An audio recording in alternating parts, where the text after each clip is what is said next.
പ്രിയമുള്ള സുഹൃത്തുക്കളെ, എല്ലാവർക്കും നമസ്കാരം. ഇൻഫോ മീഡിയ വ്ളോഗിൻ്റെ പുതിയൊരു വീഡിയോയിലേക്ക് ഏവർക്കും സ്വാഗതം. നമ്മുടെ സംസ്ഥാനത്തും രാജ്യത്തുമാകുവാനും വലിയ രീതിയിൽ ഒരു മാറ്റം കൊണ്ടുവന്ന ഒരു ബൃഹത് പദ്ധതി തന്നെയാണ് കിസാൻ സമ്മാൻ നിധി. അതായത് പ്രധാനമന്ത്രിയുടെ കിസാൻ സമ്മാൻ നിധി യോജന എന്ന് പറയുന്ന പദ്ധതി.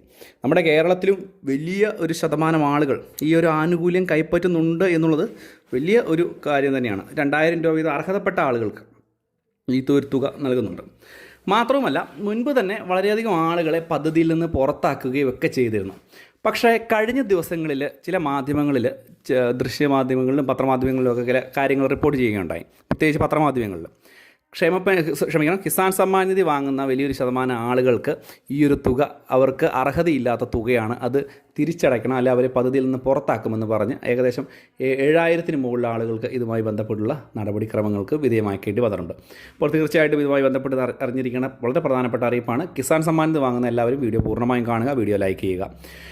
നമുക്കറിയാം, കിസാൻ സമ്മാൻ നിധി കേന്ദ്ര സർക്കാരിൻ്റെ ഒരു പദ്ധതി ആകുമ്പോൾ തന്നെ ഈ ഒരു ആനുകൂല്യം കൈപ്പറ്റുന്ന കേരളത്തിലെ വലിയൊരു ശതമാനം ആളുകൾക്ക് മുൻപ് തന്നെ നോട്ടീസ് അയക്കുകയും അതിനുശേഷം അവരെ പദ്ധതിയിൽ നിന്ന് പുറത്താക്കുകയും ചെയ്യുന്ന ഒരു സാഹചര്യമുണ്ടായിരുന്നു.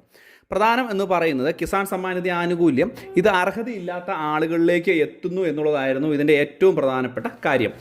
മാത്രമല്ല, ഇപ്പോൾ പുതിയതായിട്ട് കൃഷി ഓഫീസുകൾ മുഖേനയൊക്കെ നടത്തിയ പരിശോധനയുടെ ഭാഗമായിട്ട് 7000-ന് മുകളിൽ ആളുകൾ വീണ്ടും ഈ ഒരു ആനുകൂല്യം കൈപ്പറ്റുന്നുണ്ട് എന്നുള്ളതാണ്. അപ്പോൾ പ്രത്യേകം ശ്രദ്ധിക്കേണ്ട കാര്യം, ഈ ഒരു ആനുകൂല്യം കൈപ്പറ്റുന്ന ആളുകൾക്ക് നിങ്ങൾക്കിതിന് അർഹതയില്ല എങ്കിൽ തീർച്ചയായിട്ടും ഈ ഒരു പദ്ധതിയിൽ നിന്ന് പുറത്തു പോകുവാൻ പ്രത്യേകം ശ്രദ്ധിക്കാം. ഇനിയും കർശനമായുള്ള നടപടികൾ ഉണ്ടാവുകയാണ്. റവന്യൂ റിക്കവറി പോലെയുള്ള നടപടികൾ ഇതിൻ്റെ ഭാഗമായിട്ട് ഉണ്ടാകും എന്നുള്ള കാര്യത്തിൽ യാതൊരു സംശയവും വേണ്ട. മാത്രമല്ല, ഇതുപോലുള്ള ആനുകൂല്യങ്ങൾ നിങ്ങൾക്ക് അർഹതപ്പെട്ടതല്ലെങ്കിൽ നിങ്ങൾ തന്നെ ഇതിൽ പദ്ധതിയിൽ നിന്ന് പുറത്തു പോകണം. ഇപ്പോൾ തന്നെ കൃഷി ഓഫീസുകളൊക്കെ മുഖേന കറക്റ്റായിട്ടുള്ള പരിശോധനകളൊക്കെ കൂടുതലായിട്ട് നടക്കുന്ന ഒരു സാഹചര്യമാണ്.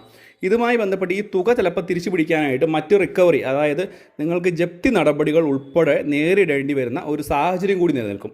ഈ ഒരു കാര്യം വളരെ പ്രധാനപ്പെട്ടതാണ്. ഞാൻ മുൻപ് തന്നെ പറഞ്ഞിരുന്നു, ക്ഷേമ പെൻഷൻ പോലെയല്ല കിസാൻ സമ്മാൻ നിധി ആനുകൂല്യം, കേന്ദ്ര സർക്കാരിൻ്റെയാണ്. ഇത് കറക്റ്റായിട്ട് നിങ്ങൾ തട്ടിപ്പ് കാണിച്ചിട്ടുണ്ടെങ്കിൽ കറക്റ്റായിട്ട് നടപടി ഉണ്ടാകും എന്നുള്ള കാര്യത്തിൽ യാതൊരു സംശയവും വേണ്ട എന്നുള്ളൊരു കാര്യം. അതുപോലും പ്രത്യേകിച്ച് കോട്ടയം, വയനാട് ജില്ലകളിലൊക്കെ മുൻപ് തന്നെ ഇതുമായി ബന്ധപ്പെട്ട് വലിയ രീതിയിലുള്ള പരാതികൾ ഉയർന്നു വരികയും കർശന നടപടികൾക്ക് അല്ലെങ്കിൽ നിയമ നടപടികൾക്കും ഈ ഒരു തുക തടഞ്ഞു വെക്കുന്നതുമായി ബന്ധപ്പെട്ട നടപടിക്രമങ്ങളൊക്കെ നേരിടുകയും ചെയ്യേണ്ടി വന്നിരുന്നു. മുൻപ് തന്നെ ഈ കിസാൻ സമ്മാൻ നിധിയുമായി ബന്ധപ്പെട്ട് കർഷക ID നിർബന്ധമാക്കുകയൊക്കെ ചെയ്യുന്ന ഒരു സാഹചര്യം ഉണ്ടായിരുന്നു. അതുകൊണ്ട് തന്നെ നിങ്ങൾ പ്രത്യേകം ഒന്ന് മനസ്സിലാക്കുക, ക്ഷേമ പെൻഷൻ പോലെയല്ല കിസാൻ സമ്മാൻ നിധി. കിസാൻ സമ്മാൻ നിധി വാങ്ങിക്കുന്ന ഈ ഒരു നിങ്ങൾക്ക് അർഹതയില്ലാത്ത തുക വാങ്ങിക്കുന്ന ആളുകൾ കർശനമായിട്ടും നിങ്ങൾ അതിന് വലിയ പിഴ തന്നെ കൊടുക്കേണ്ടി വരും എന്നുള്ള കാര്യത്തിൽ യാതൊരു സംശയവുമില്ല. ഈ ഒരു കാര്യം ഒന്ന് പ്രത്യേകം മനസ്സിലാക്കുക. കേരളത്തിലെ ഈ ഒരു തുക വാങ്ങിക്കുന്ന ആളുകൾ നിങ്ങൾക്ക് അർഹതയില്ലാത്ത തുകയാണോ വാങ്ങിക്കുന്നത് എന്നുള്ളൊരു കാര്യം ഒന്ന് പരിശോധിക്കുന്നത് നല്ലതായിരിക്കും. അപ്പോൾ മറ്റൊരു വീഡിയോയുമായി വീണ്ടും കാണാം. ബൈ.